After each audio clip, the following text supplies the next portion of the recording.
Firstly, heartiest welcome to all of you, and thank you very much for joining this webinar.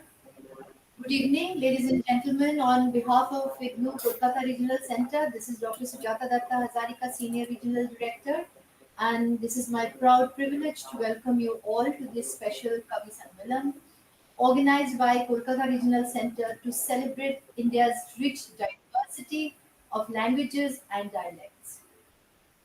India is known for its linguistic diversity. India has 22 official languages and 1,600 dialects spoken all over the nation. This bountiful diversity is an invaluable global resource that needs to be nurtured and strengthened as a global inheritance for our future generations. We extend our heartiest welcome to all IGNU learners, esteemed alumnus, and alumni, IGNU's wide network and fraternity of universities and colleges who serve us relentlessly through their learner support centers and part-time faculty counselors, senior academics, officials from all IGNU regional centers located at different states, invited guests, and invited participants. Gentlemen, IGNU Kolkata Regional Center is committed to service of 13 districts of West Bengal and to the wider mandate of nation building to energize education in India.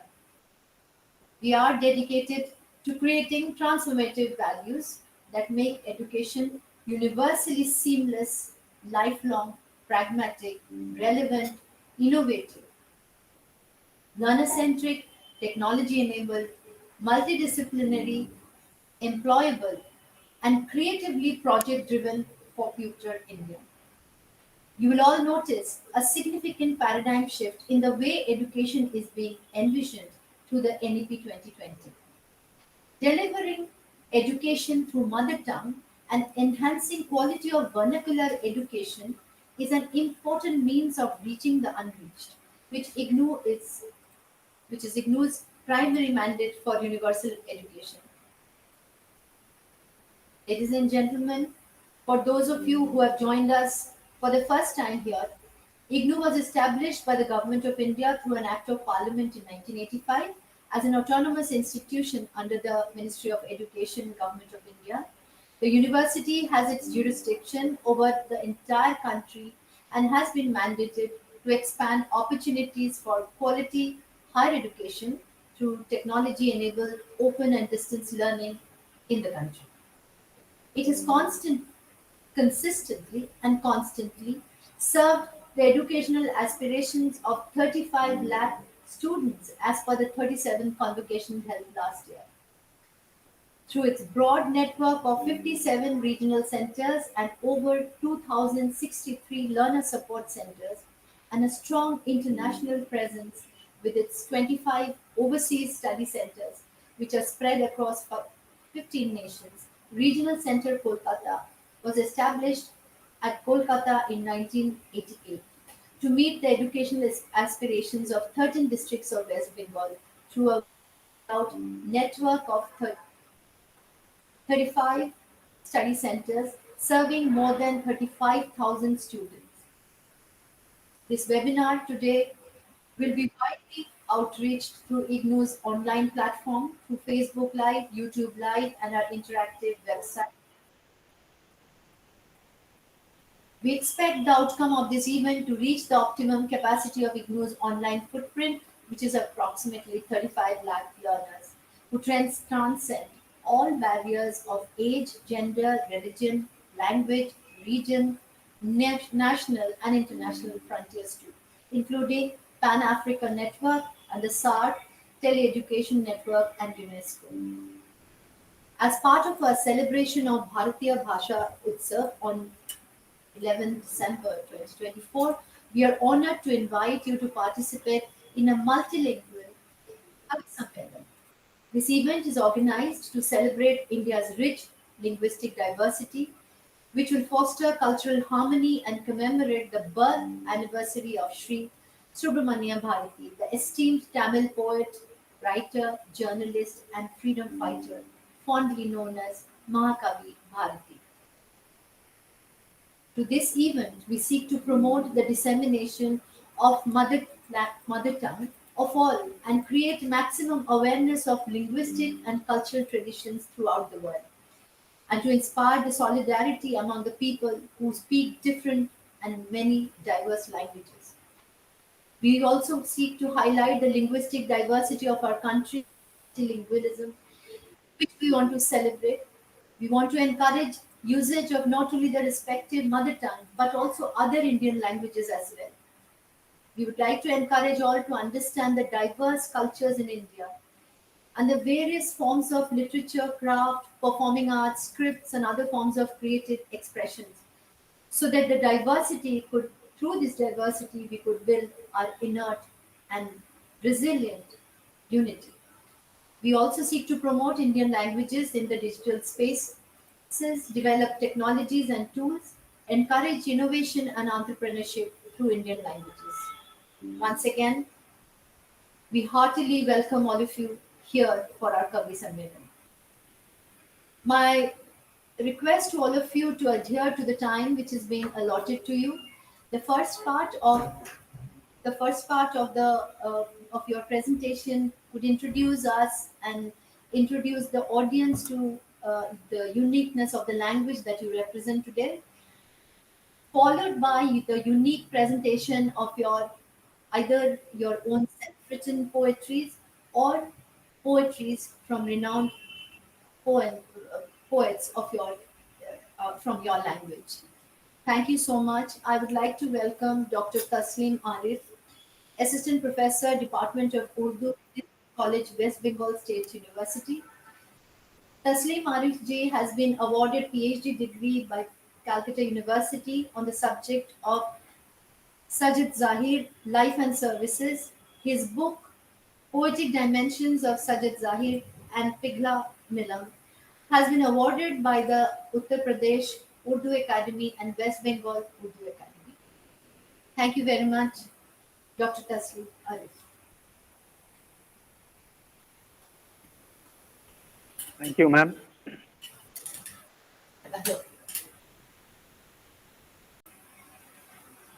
Yes, Arif ji, are you here? हाँ ma'am. Can you hear? Can you hear us? हाँ जी, बिल्कुल शुरू कीजिए. Thank you so much for being here.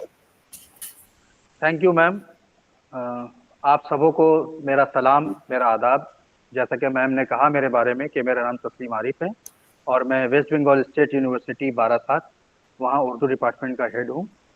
मैं आज इस मौके पर सबसे पहले तो इग्नू रीजनल सेंटर का शुक्रिया अदा करना चाहता हूँ कि उन्होंने मुझे इस अहम प्रोग्राम में इनवाइट किया.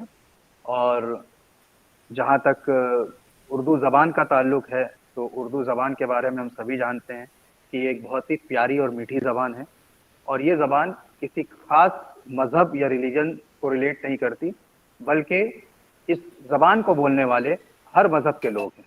पहले भी थे, आज भी हैं और आने वाले दिनों में भी रहेंगे. और यूँ भी कोई भी ज़बान, चाहे उर्दू हो या अंग्रेज़ी हो या बंगला हो, कोई भी ज़बान हो, वो किसी के मज़हब की जागीर नहीं होती, उस पर सबों का बराबर हक होता है. तो इस मौके पर मैंने एक नज़्म कही है, एक पोइट्री कही है. मैं आप लोगों को वो नज़्म सुनाना चाहता हूँ. इस नज़्म के ज़रिया मैं उर्दू ज़बान के बारे में भी आप लोगों को वाकिफ़ होंगे और मेरे जो जज्बात हैं अपनी ज़बान को लेकर, उर्दू ज़बान को लेकर और दीगर ज़बानों को लेकर, उन जज्बात को भी मैंने अपनी इस नज़्म में संवारने की कोशिश की है. मेरी जो नज़्म है उस नज़्म का टाइटल है, उन्वान है, मैं उर्दू हूँ. मैं नज़्म शुरू करता हूँ, आप सब तवज्जो से सुने. नज़्म यूँ है कि मैं उर्दू हूँ, मैं आज से 1000 बरस कबल वजूद में आई. पहले पहल मैं हिंदवी, हिंदुस्तानी, खड़ी बोली, रेख्ता और दूसरे नामों से पुकारी गई. फिर मुझे तराश खराश कर और हसीन व जमीन बनाकर उर्दू का नाम दिया गया. मेरी खुशी की इंतहा न रही. मुझे हर जात और मजहब के लोगों ने अपने सर आंखों पर बिठाया, अपनी पलकों पर सजाया. हिंदुस्तान मेरी जन्मभूमि बनी, लेकिन पूरी दुनिया में मुझे शोहरत मिली. फिर न जाने क्या हुआ, फिजा में न जाने कैसा जहर घुला और मुझ पर एक खास मजहब की जबान होने का इल्जाम लगा. मैं टूट गई, मैं बिखर गई, लख्त लख्त होने लगी, अपनी शनाख्त खोने लगी। इन हालात में मैं सिमटी सिमटाई अपने बिखरे वजूद को इकट्ठा करने लगी और आखिर मैं अपनी कोशिश में कामयाब हुई। मैं फिर से जी उठी, मेरी शीरनी और हलावत का जादू सर चढ़कर बोलने लगा। जितनी मोहब्बत मुझसे मुसलमानों ने की, उतनी ही हिंदुओं और दूसरे मजहब के लोगों ने भी की। मैं मीर और गालिब की गजल बनी, प्रेमचंद की बेटी बनी, रदाए बेदी बनी, कुरतुलैन हैदर के होठों की सुर्खी बनी, सज्जाद जहीर ने तहरीक की शम्मा जलाई, मंटो के अफसानों ने निडर और बेबाकी अता की, इस्मत की तहरीर ने इफ्फत बख्शी, कृष्ण चंद्र की कहानियों ने मेरे दामन की खूबसूरती बढ़ाई, फारूकी और नारंग ने तनकीदी शबिस्तान सजाई। मुझे फख्र है कि मैं एक जबान नहीं, एक तहजीब हूँ। गंगा जमनी संस्कृति की प्रतीक हूँ। खुसरो, नानक, कृष्ण और चिश्ती की लाडली हूँ। मैं हूँ और अपने पूरे शिद्दोमत के साथ रहूंगी। सदा दिलों में मोहब्बत और फिजाओं में उल्फत घोलती रहूंगी। हाँ, मैं उर्दू हूँ, मादर वतन भारत की बेटी हूँ, पूरी कायनात की लाडली हूँ। हाँ, मैं उर्दू हूँ, मैं उर्दू हूँ, मैं उर्दू। बहुत बहुत शुक्रिया।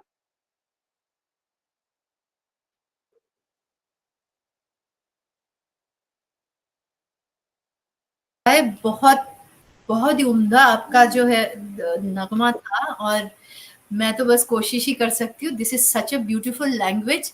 ये पूरा जो हमारी कवि सम्मेलन जो आपने, I think with your first नगमा देके आपने इसको तो बिल्कुल ही कहीं और लेके चले गए। You know, we have reached the zenith with your presentation already. That was thank you ma'am. Beautiful. And thank you so much, Dr. Arif, Taslim Arif ji. And thank you for being part of IGNU also.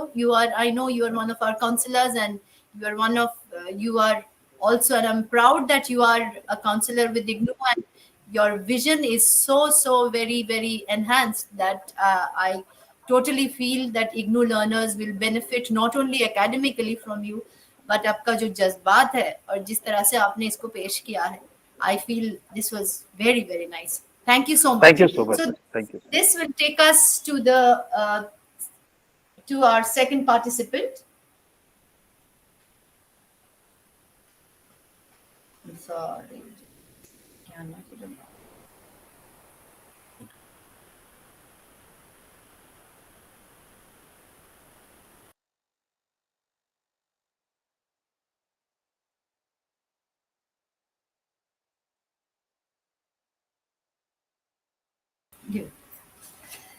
Yes, I'm sorry. There was a little hiccup here. And so our second participant, Dr. Sudhakar Mishra ji, Assistant Professor, Shri Sitaram Vedic Adarsh Sanskrit Mahavidyalay. Thank you again for being with us. और एक बहुत ही उम्दा और बहुत ही एक language जिसके बारे में मैं क्या बताऊं. I cannot even think of introducing this language in front of the audience out here. And please carry on and present your. आपने तो Thank you, बताया ma'am. हमारे साथ शेयर. Respected ma'am, आदरणीय अतिथय, श्रेष्ठवर्य तथा अन्य उपस्थिताः सर्वेषां वन्दनम् अभिनन्दनम्। अद्य अहं भारतस्य असाधारण भाषा संपदा विषयकं वक्तव्यं प्रस्तौमि। भारतं केवलं विविध संस्कृतां धामं न भवति, अपितु 22 अनुसूचित भाषाभिः सहस्राधिकम् उपभाषाणां सम्पन्नं राष्ट्रम् अस्ति। भारतीय भाषा उत्सवः भाषा संरक्षणस्य संवर्धनस्य च हेतुः एक अद्वितीयः प्रयासः अस्ति। अस्मिन् उत्सवे भारतीय भाषाणां वैशिष्ट्यम् एवं येषां महत्त्वम् अवलोक्यते। प्रत्येकं भाषा न केवलं वाक्य प्रणालिका अस्ति, अपितु एका संस्कृति, इतिहास, जीवनशैली च। आधुनिक युगे यदा वैश्वीकरणं भारतीय भाषाणाम् अस्तित्वे चुनौतीं ददाति, तदा एषः उत्सवः भाषायाः संरक्षणं, संस्कृतेः संवर्धनं च प्रेरयति। बालकाः, युवावर्गः च एषां भाषासम्पदां गर्वेण अनुभवेत् इति अस्माकं ध्येयः।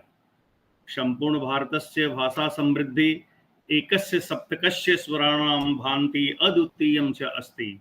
संस्कृतस्य प्राचीन गौरवं, तमिल भाषाया साहित्य समृद्धिः, हिंदी भाषाया व्यापकता च एते सर्वे भारतीय भाषाणां वैभवम् उद्घोषयन्ति। अतः वयं सर्वे भाषा संवर्धनाय, साहित्य पठनाय, भाषा व्यवहाराय च संकल्पं कुर्मः। भाषा संस्कृते रक्षणं केवलं परंपरायाः पूजनं न, अपितु अस्मिता रक्षणं च अस्ति। मान्यवराः, भारतीय साहित्ये तथा भाषा संवर्धने महाकविः कालिदासः एकं विशिष्टं स्थानं धारयति। सः केवलं संस्कृत साहित्यस्य न अपितु संपूर्ण भारतीय भाषा संपदायाः प्रेरणा स्रोतम् आसीत्। महाकवि कालिदासः भाषा सौष्ठवं, विचार गौरवं तथा सांस्कृतिक मूल्यानि तस्य कृतिषु सम्यक् प्रतिष्ठापयति। संस्कृत यद्यपि तस्य अविभक्तेः माध्यमम् आसीत्, तथापि तस्य साहित्यं सर्वेषां भारतीय भाषाणां विकासे योगदानं प्रदत्तं। महाकवि कालिदासस्य संस्कृतं सुललितं तथा सुबोधम् अस्ति। तस्य काव्यं तथा नाटकं भाषायाः सौन्दर्यं दर्शयन्ति। तेन प्रदर्शितः भाषा निर्माणस्य संतुलितः दृष्टिकोणः समकालीन तथा परवर्ती भाषा साहित्यं प्रेरितवान्। तस्य रचनाः तथा अभिज्ञान शाकुन्तलं, मेघदूतं तथा कुमार संभवम् अनुवादिताः सन्ति। एषः अनुवाद प्रवाहः भारतस्य विविध भाषा साहित्येषु महाकवि कालिदासस्य विचाराणां संवहनम् अकरोत्। हिंदी, तमिल, तेलुगु, मलयालम तथा अन्य भाषा साहित्येषु तस्य प्रभावः स्पष्टं दृश्यते। महाकवि कालिदासः प्रकृतिं केवलम् अलङ्करणं रूपेण न, अपितु भारतीय लोक संस्कृतेः अभिन्न भागं रूपेण वर्णयति। तेन प्रस्तुतः प्रकृतिसंवादः भारतीय भाषा साहित्येषु व्यापकः अभवत्। महाकवि कालिदासस्य साहित्यं संस्कृत भाषायाः कठिनतां दूरं कृत्वा सर्वजनानां बोधगम्यं कृतम्। एषः दृष्टिकोणः भारतीय भाषा संवर्धने आधारभूत सिद्धः। महाकवि कालिदासः प्रेम कथा, प्रकृति काव्यं, धर्म कथाः तथा ऐतिहासिक कथानां माध्यमेन भाषायाः शक्ति प्रदर्शयति। तस्य कृतयः सरलतया विभिन्न भाषासु अनुवाद्यन्ते। तेन विविध भारतीय भाषाणां परस्पर संवादः सुलभः जातः। भारतीय साहित्ये रस, अलंकार तथा सांस्कृतिक मूल्यानां सम्यक् उपयोगः महाकवि कालिदासस्य दृष्टिकोणः प्रेरयति। एषः दृष्टिकोणः हिंदी, बांग्ला, मराठी तथा अन्य भारतीय भाषा साहित्येषु अंकितः अस्ति। तस्य रचनासु प्रकृतिः, प्रेमः, धर्मः तथा सांस्कृतिक मूल्यानां समन्वयः दृश्यते। अलंकारयुक्ता भाषा, सूक्ष्म भावना तथा गांभीर्यं तस्य साहित्यं विशेषं करति। महाकवि कालिदासस्य कृतयः संस्कृत साहित्यस्य चूडामणयः सन्ति। तासां प्रेरणा केवलं प्राचीन भारतस्य न, अपितु आधुनिक साहित्यकाराणाम् अपि पथप्रदर्शिका अस्ति। सर्वाधिक प्रसिद्धा रचना खंडकाव्यं मेघदूतं, यस्मिन् यक्षस्य मेघं प्रति संदेशवाहकम्। मैं मेघदूत जो कविता कालिदास की है उसका उच्चारण करके आप सबको श्रवण करा रहा हूँ। कश्चित् कांता विरह गुरुणा स्वाधिकारात् प्रमत्त, सापेनास्तंगमित महिमा वर्ष भोगेण भर्तुः। यक्षश्चक्रे जनकतनया स्नान पुण्योदकेषु, स्निग्ध छाया तरसु वसतिं रामगिर्याश्रमेषु। तस्मिन् अद्रौ कतिचिद् बला विप्रयुक्तः सकामी, नीत्वा मासान् कनकं वलय भ्रजरिक्तः प्रकोष्ठ। आषाढस्य प्रथम दिवसे मेघमाश्लिष्टु सानुं, बप्रकीड़ा परिणत गज प्रेक्षणीयं ददर्श। तस् स्थित्वा कथम अपि पुरः कौतुका ध्यान हेतोर्, अंतर्वाष्पश्चिरमनुचरो राजराजस्य दध्यौ। मेघालोके भवति सुखिनो अप्यन्यथा वृत्तिं चेतः, कंठाश्लेष प्रेरणिनी जैने किं पुनर्दूर संस्थे प्रत्यासन्ने नभसि दयिता जीवितालम्बनार्थी जीमूतेन सकुलमयीं हार इश्चन प्रवृत्तिं सप्रत्यग्रहे कुटजकुसुमै कल्पितार्घाय तस्मै प्रीतः प्रीति प्रमुख वचनं स्वागतं व्याजहार धूम ज्योतिः सलिल मरुतां सन्निपातो क्व मेघः संदेशार्था क्व पटुकर्णैः प्राणभिः प्रापणीया इत्योत सुख्याद परिगण अन्य गुह्यकस्तं ययाचे कामार्ता हि प्रकृति प्रणास चेतना चेतनेषु जातं वंशे भुवन विदिते पुष्करावर्तकानां जानामि त्वां प्रकृति पुरुषं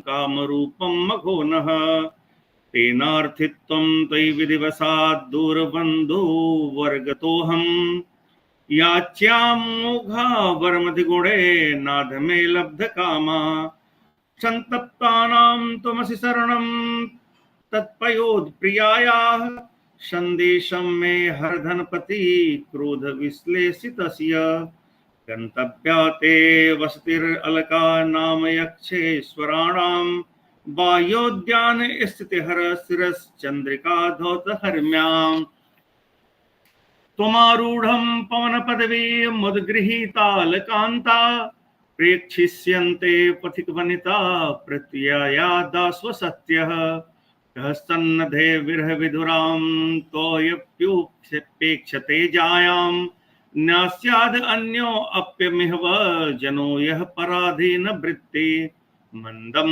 मन्दं नुदति पवनाश्चानुकूलो यथा त्वां वामाश्चायं नदति मधुरं चातकस्ते सगन्धा गर्भाद्दानक्षण परिचयान् नूनमा बद्धमालाः ये विष्यन्ते नयन सुभगं ते भवन्तं बलाका तां चावश्यं गणनात् तत्परामेक पत्नी मव्यापन्नामव्यत गतिर्दक्षसी भातृजायाम् आशाबन्धः कुसुम प्रायसो यंगनानां सद्यः पाति प्रणय हृदयं विप्रयोगे रुणद्धि।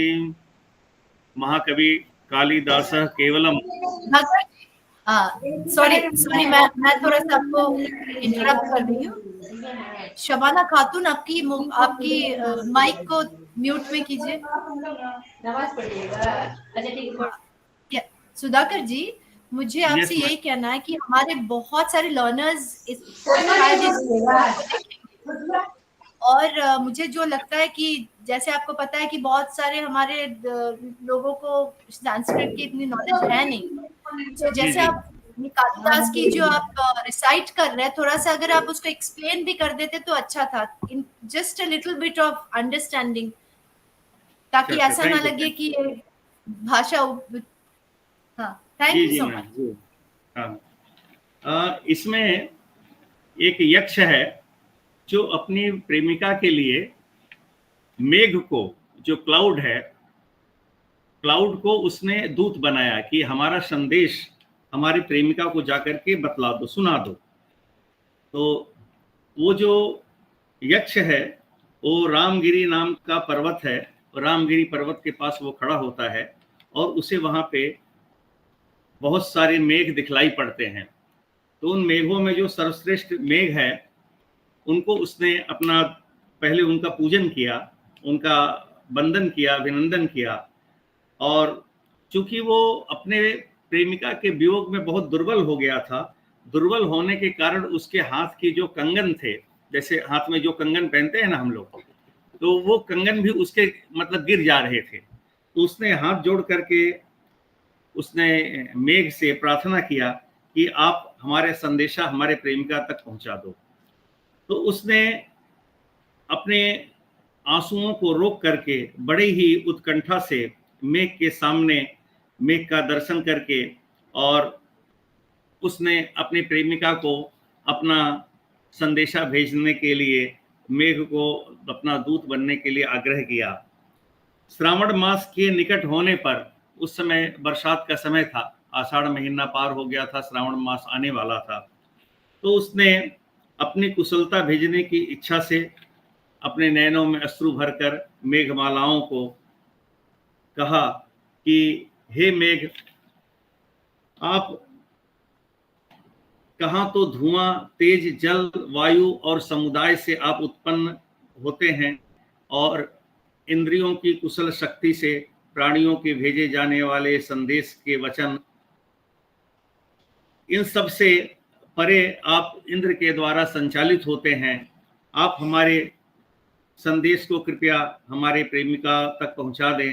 हे मेघ, मैं जानता हूं कि पुष्कर और आवर्तक नामक कुल में उत्पन्न होने वाले अपनी इच्छा के अनुसार रूप धारण करके आप इंद्र के प्रधान पुरुष हो, क्योंकि निर्गुण पुरुष से की गई याचना सफल होने पर भी अच्छी नहीं होती, लेकिन गुण वाले पुरुष से की गई याचना निष्फल होने पर भी अच्छी मानी जाती है। हे पयोद, पयोद मेघ को कहते हैं कि मतलब जल से जो कि वो उत्पन्न होता है। हे पयोद, आप संतापों से युक्त व्यक्तियों के रक्षक हो, इस कारण कुबेर के कोप से जो पत्नी से बिछड़े हुए मेरे संदेश को प्रिया के समीप ले जाओ। उस यक्ष को कुबेर का श्राप मिला था कि तुम अपने प्रेम मतलब पत्नी से बिछुड़ जाओगे। बाहर के जो उद्यान है, उसमें उद्यान मतलब बागीचा, उसमें चांदनी के उज्जवल प्रकाश से प्रकाशित अलकापुरी नामक एक स्थान है, जहां यक्षों के राजा कुबेर रहते हैं। तो कुबेर के द्वारा स्थापित वह यक्ष अपने प्रिया को संदेश भेजने के लिए मेघों से प्रार्थना करता है और कहता है कि मेरे विरह के अवशिष्ट जो दिन हैं, जो इतने दिन बीत चुके हैं और जितने बाकी हैं, उसी के आगमन से मेरे प्राण अभी तक रुके हुए हैं। आप अपनी पतिव्रता भौजाई, भौजाई मतलब बंगला में जिसको बौदी कहते हैं, हिंदी में भाभी कहते हैं, तो कहते हैं कि आप अपनी भाभी को जा करके मेरा ये संदेशा सुना देना कि मैं आशा रूप बंधन में बंधा हुआ हूं और उनके विरह में तत्क्षण नष्ट होने वाले अबलाओं के जीवन को अक्सर रोक करके रखा हूं। हे मेघ, जो कि पृथ्वी को शिलांगी पुष्पों से युक्त और सफल करने में समर्थ है, कानों को सुख देने वाले तुम्हारे उस गर्जन को सुनकर मानस सरोवर में जाने के लिए उत्कंठित राजहंस मार्ग में खाने के लिए मृणाल के अग्रभाग के टुकड़ों को आकाश में कैलाश पर्वत तक तुम्हारे सहचर होंगे। हे मेघ, हे प्रिय सखा, लोगों के अभिवादन के योग्य श्री राम के चरण न्यासों से मध्य भागों में चिन्हित, माने हे मेघ, तुम्हारे ऊपर जो चिन्ह है वो श्री रामचंद्र जी के चरणों से चिन्हित हैं, और प्रतिवर्ष वर्षा काल में तुम्हारे संपर्क को पाकर बहुत से लोगों के वियोग से उत्पन्न वाष्प, जैसे मनुष्य के नेत्रों से आंसू निकलते हैं, उसी प्रकार से नदियों से जो वाष्प निकलता है उसको आप ग्रहण करके ले जाते हो, जो हमारे प्रेम की अभिव्यक्ति है। हे जलद, हे मेघ, तुम अपनी यात्रा के अनुकूल मार्ग का श्रवण करो और अतिशय तृष्णा से सुनियोग मेरे संदेश को आप जाकर के वहां सुना दो। इस तरह से मेघ को अपना दूत बना करके वो यक्ष प्रार्थना करता है। हालांकि मेघदूत तो खंडकाव्य बहुत बड़ी पुस्तक है और ये तो सारे दिन में भी नहीं पूरा होगी, उसका कुछ सारांश हमने श्रवण कराया। आशा है आप लोगों को अच्छा लगा होगा। महाकवि कालिदास केवलम संस्कृत साहित्य से गौरवम न अपितु संपूर्ण भारतीय भाषा संपदाया आधार स्तंभ अस्ति। महाकवि कालिदास केवल भारतीय साहित्य के गौरव ही नहीं बल्कि संपूर्ण भारतीय भाषा संपदा के आधार स्तंभ हैं। तस्य साहित्यम भाषा संवर्धनाय, संस्कृति संरक्षणाय, साहित्यिक सौंदर्याय प्रेरणा स्रोतम भवति। उनका जो साहित्य भाषा संवर्धन, संस्कृति रक्षा और साहित्य सौंदर्य के लिए प्रेरणा स्रोत हैं। ऐसा कवि सम्मेलनम, ये हमारे यहाँ आज जो कवि सम्मेलन आपने रखा है वो कालिदास के द्वारा जो है उनकी प्रेरणा, उनका संस्मरण और उनका भाषा संवर्धन और विविध भाषी भारतीय भाषाओं के संरक्षण का संकल्प आज हम लोग करते हैं। महाकवि कालिदासाय नमः, भारतीय भाषा संपदाय नमः। धन्यवाद। Thank you ma'am. Thank you, so kind of you. Thank you. Namaskar, namaskar. Thank you very much.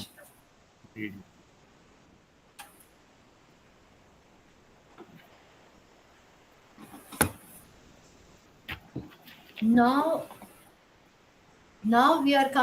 I would like to request Dr. Ganesh Shembram, Assistant Professor, Department of Bengali, Vidyasabor College of Women. Yes.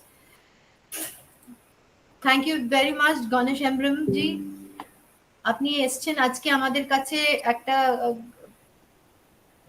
আমি আপনাকে request করেছিলাম যে সান্থাল ভাষাকে আমাদের এই ফোরামের মধ্যে কি করে আপনি নিয়ে আসবেন, হয়তো কিছু কবিতা, নিজের কবিতা বা even otherwise, but before that আমি আমার একটা নিজের পার্সোনাল বক্তব্য রাখতে চাইবো for the celebration of diversity of languages, specially এই যে সব ইন্ডিজিনাস কমিউনিটির যে ল্যাঙ্গুয়েজগুলো, যেগুলো আনফর্চুনেটলি কলোনিয়ালিজমের জন্য আর তারপরে due to domination of other dominant communities এর জন্য ওটা একটা পেরিফেরির মতন জায়গাতে গিয়ে পড়েছিল।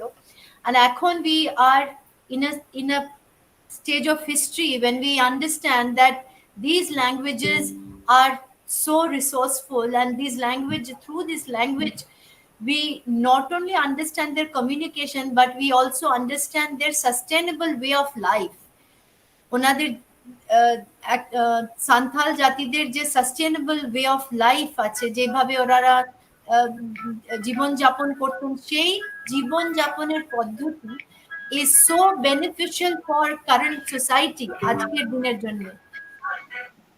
এই জিনিসগুলো আমাদের অফকোর্স এই কবি সম্মেলনীর মধ্যে এই সব জিনিস তো আর বলা যাবে না, but what we can discuss and what we can have, since you are here as the representative of Santhal language before us, other than talking about the poem that you are going to recite in front of us, একটু আপনাদের language, historicity of the language and how that language for some time was marginalized, and then it comes into the periphery, from the periphery now it is coming to the mainstream. অল্প একটু এই ব্যাপারেও একটুখানি আমাদেরকে বলবেন for the language, so that we can celebrate the language as a whole. ধন্যবাদ ma'am, ঠিক আছে।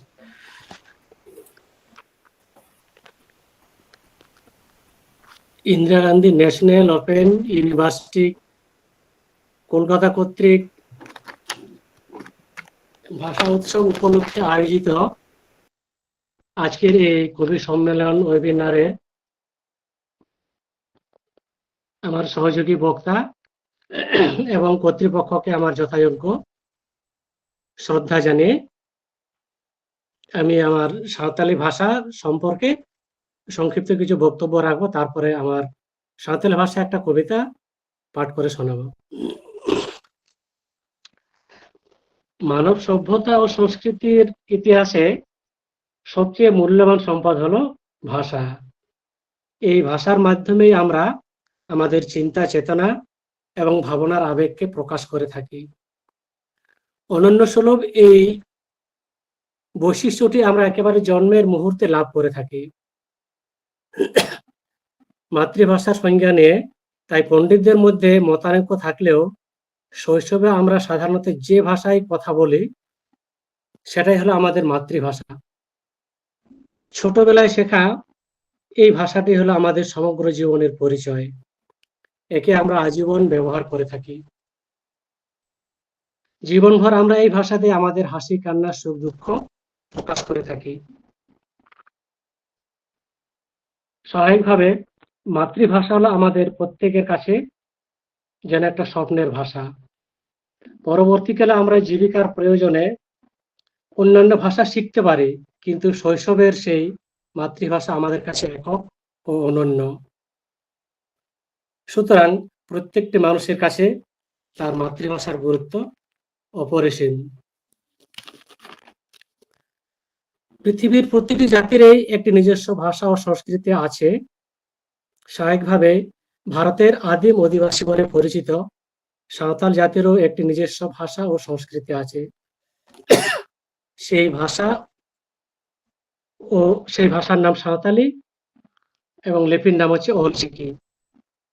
এই সাঁওতালি ভাষা অস্ট্রো এশিয়াটিক ভাষাগোষ্ঠীর যে দুটি ধারা অর্থাৎ মনখমের ও মুন্ডারি, তাদের মধ্যে মুন্ডারি শাখার অন্তর্গত একটি প্রাচীন ভাষা।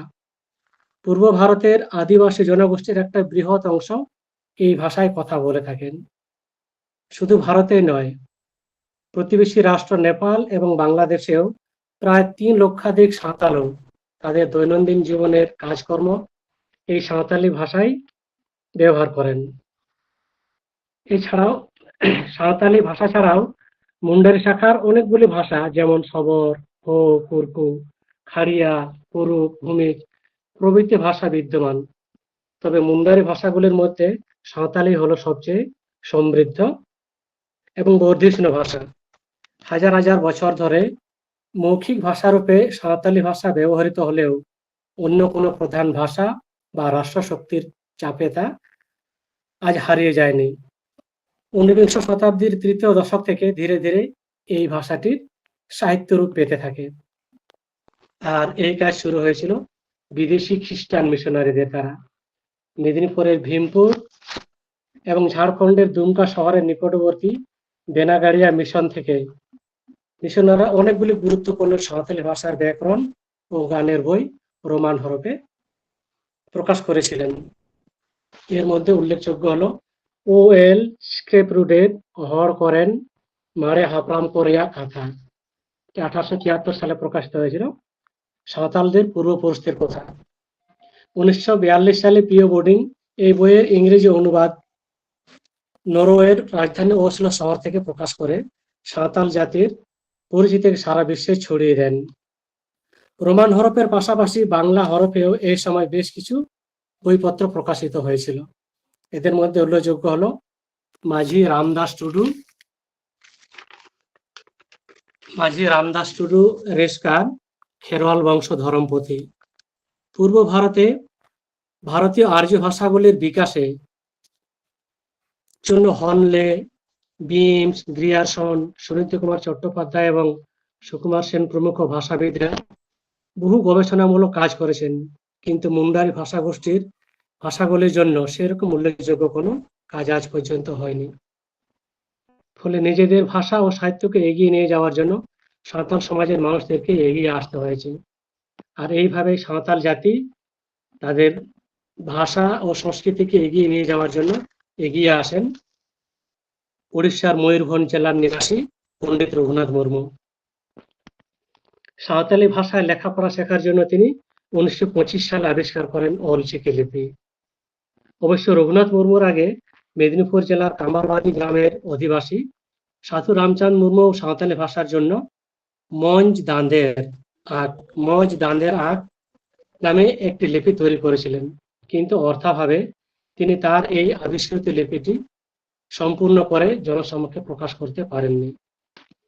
হাজার হাজার বছর ধরে সাঁওতাল জাতির মানুষেরা কেমন করে বাঁচিয়ে রাখলেন তাদের নিজস্ব ভাষা, সাহিত্য ও সংস্কৃতিকে, তা সত্যি বিস্ময়কর। কেননা কোনো প্রাচীন প্রস্তর লিপি বা ধাতুপটে উৎকীর্ণ লিপি কিংবা প্রাচীন মুদ্রায় কোথাও সাঁওতাল মানুষের উল্লেখ নেই।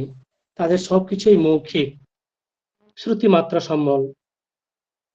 তাদের প্রবাদে আছে পুঁথি খন থুতি এ সরেসা, অর্থাৎ বইয়ের থেকে সরাসরি কাহিনী বলাই শ্রেষ্ঠ। বিংশ শতাব্দীর আগে পর্যন্ত সাঁওতালদের সেরকম কোনো বইপত্র নেই, কেবল আছে কিছু সংখ্যক প্রাচীন গান।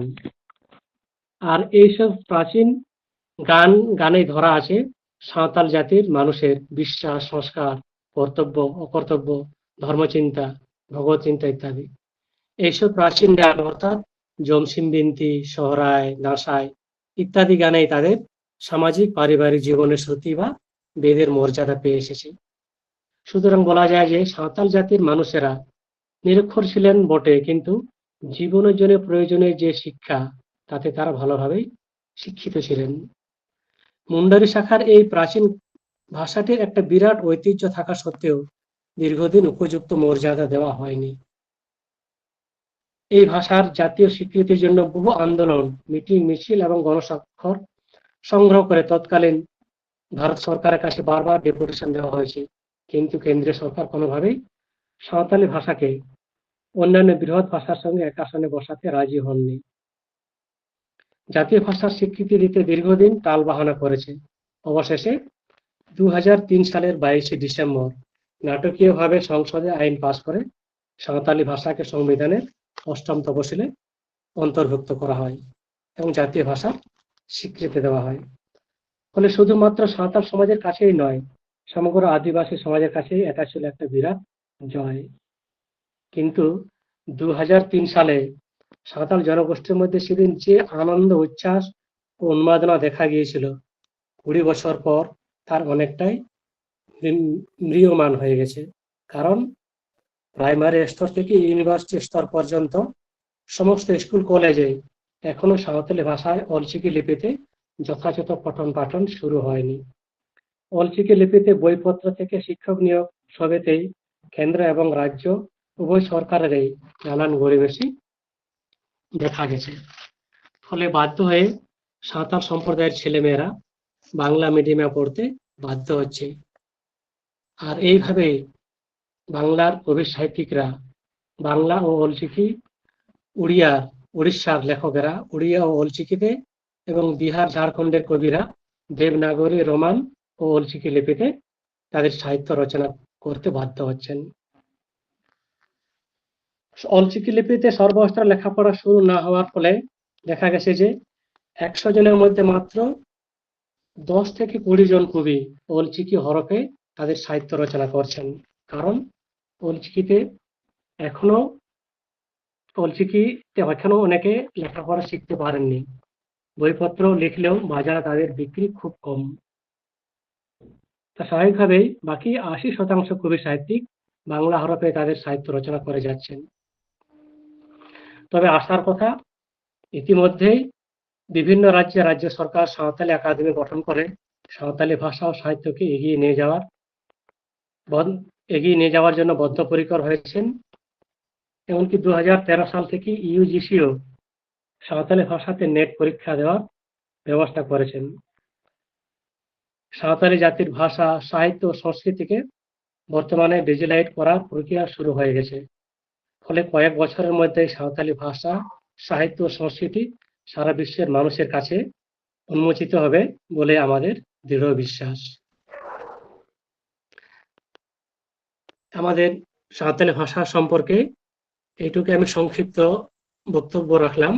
এরপরে আমি আমার সাঁওতালি ভাষাতে একটি কবিতা পাঠ করে শোনাচ্ছি।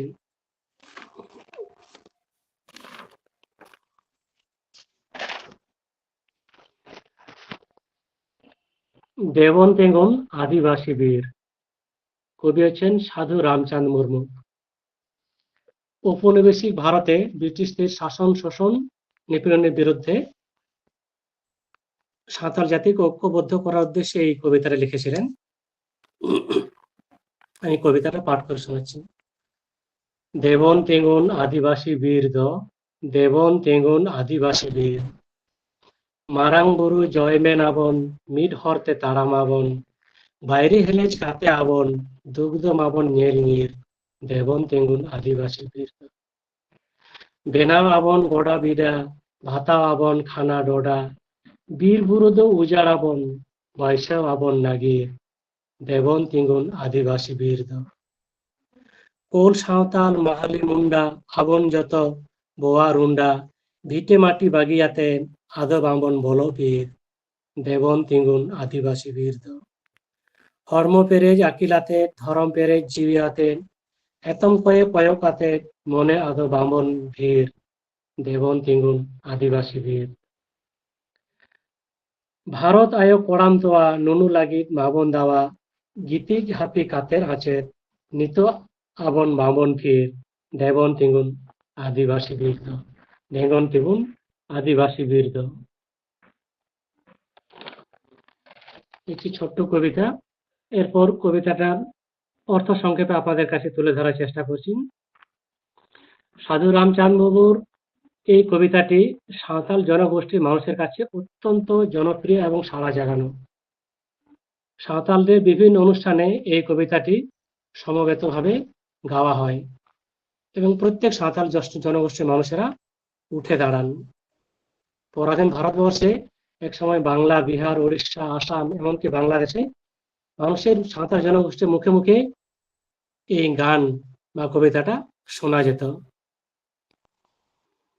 তাই ভারতবর্ষের বিভিন্ন জায়গায় সাঁওতাল জনগোষ্ঠীর মানুষরা যেহেতু ছড়িয়ে ছিটিয়ে আছেন, তাদেরকে এক করার উদ্দেশ্যে কবি সাধুরাম চাঁদ মুর্মু এই কবিতাটা লিখেছিলেন।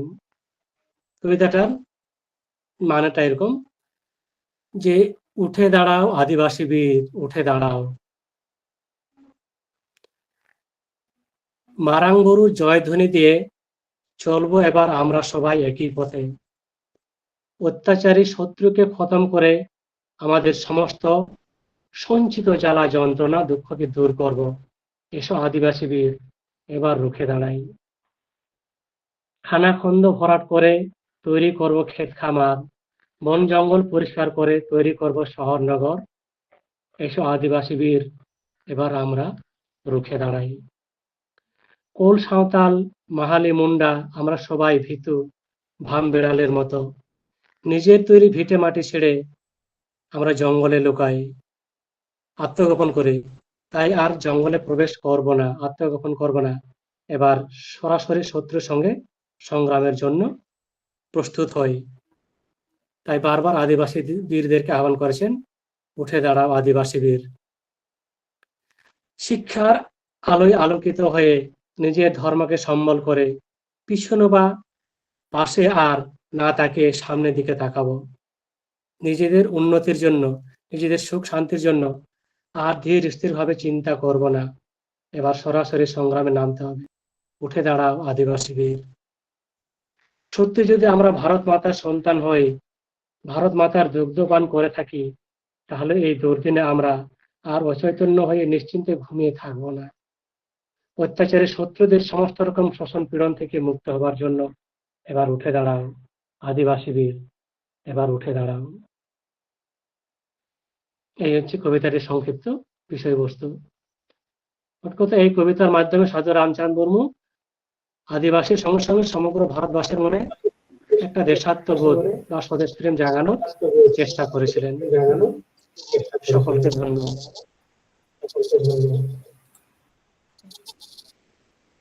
ধন্যবাদ।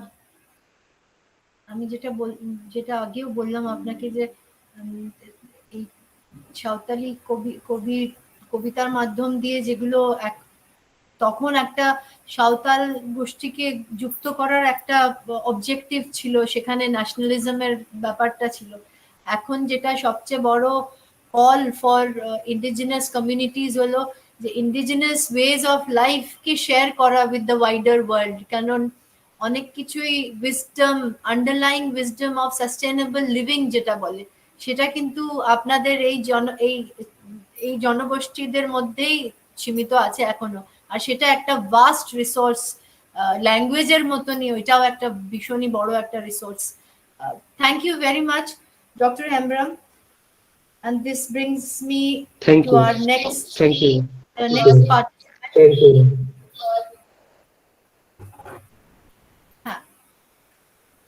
Dr. Shom Shankar Rai, Assistant Professor, Vidyasagar College for Women. He's also a creative writer, and I've also heard him and I thought he spoke very well, and বাংলার বিষয়ে উনি যেরকম ভাবে বলেছিলেন একবার, I was very happy to have been part of that gathering. Dr. Roy, so আপনি বলুন কিছু এই বাংলা ভাষার মাধ্যম দিয়ে এখন আমরা এখানে বসে, বেঙ্গলে বসে আমরা বাংলাকে কি করে সেলিব্রেট করব, সেটা আপনি আমাদের রাস্তা দেখান। সকলকে নমস্কার। ইগনো কর্তৃপক্ষ, বিশেষ করে সুজাতা ম্যাডাম, আমার মাননীয় সহবক্তারা এবং মাননীয় শ্রোতা বন্ধুরা, সকলকে নমস্কার জানিয়ে আমি বাংলা ভাষা ও সাহিত্য সম্পর্কে আজকে ভারতীয় ভাষা দিবসের গৌরবময় উজ্জ্বল সেলিব্রেশন উপলক্ষে কিছু বলব। বাঙালি সারা বিশ্বে পরিচিত, সারা বিশ্বে আদৃত তার উদার, সমন্বয়বাদী, সাম্যবাদী, জ্ঞান পিপাসু মানসিকতার জন্য। কিন্তু আজ বাঙালির সেই উদার সংস্কৃতি এক অভূতপূর্ব সংকটের মুখে। ওপার বাংলার আঁচ এসে লাগছে এপার বাংলা। এই প্রেক্ষিতে আমি বাংলা সাহিত্যের বিবর্তনকে একটু ইতিহাসের দৃষ্টিতে দেখার চেষ্টা করব। আমি নিজে তো ইতিহাসের ছাত্র, কাজে আমার সাহিত্যকে দেখা ইতিহাসের দৃষ্টি থেকেই। বাংলা সাহিত্যের ইতিহাস বিপুল ও বিচিত্র। তবে ঊনবিংশ শতাব্দীতে ইংরেজ সংস্পর্শে আসার পর বাংলা সাহিত্যে যেন এক নতুন প্রাণের জোয়ার আসে এবং মাইকেল মধুসূদন দত্তের কবিতা থেকে, তারপর বঙ্কিমচন্দ্রের গদ্য থেকে, বিদ্যাসাগরের গদ্য থেকে আমরা রবীন্দ্রনাথের সৃষ্টিতে পৌঁছে বাংলা সাহিত্যে এক অদ্ভুত ঐশ্বর্যের সন্ধান পাই।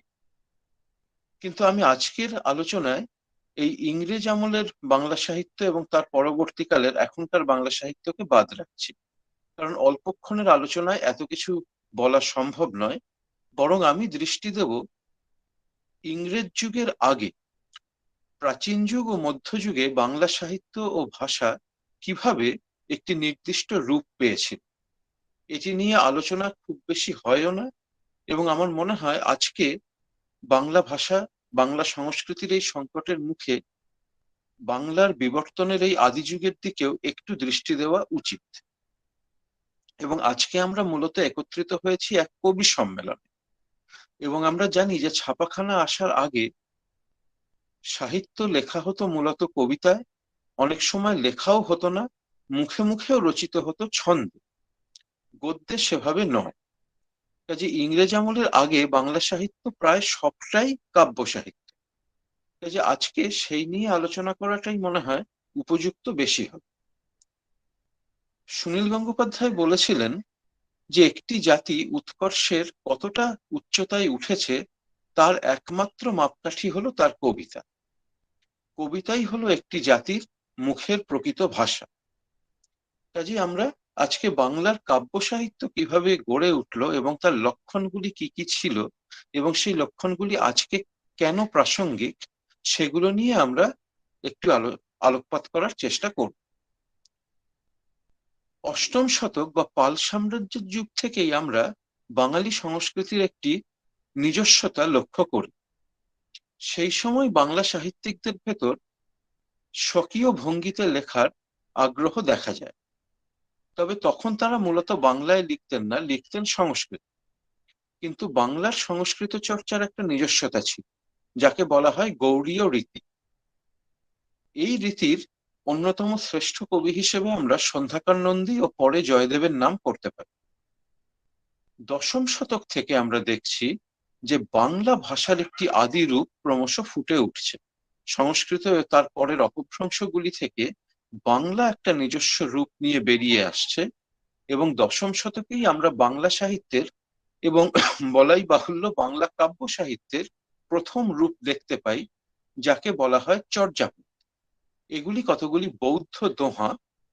এগুলি 1907 সালে হরপ্রসাদ শাস্ত্রী নেপালের রাজদরবারে আবিষ্কার করেন, এবং পরে সুনীতি কুমার চট্টোপাধ্যায় গবেষণা করে প্রমাণ করে যে এগুলি নিঃসন্দেহে বাংলারই আদি রূপ।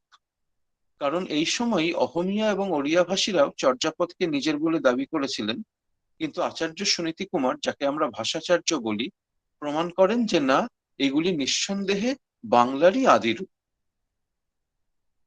তবে চর্যাপদের পর আমরা বাংলায় উল্লেখযোগ্য সাহিত্য কীর্তি সেভাবে অনেকদিন পাই না, কারণ দ্বাদশ শতকে বাংলায় বিপুলভাবে তুর্কি আফগান আক্রমণ হয়, বাংলার সেন সাম্রাজ্যের পতন হয়, এবং বাংলায় দীর্ঘদিন এক রাজনৈতিক ও সাংস্কৃতিক অস্থিরতা চলে, যার আঁচ এমনকি গ্রামাঞ্চল পর্যন্তও পৌঁছেছিল।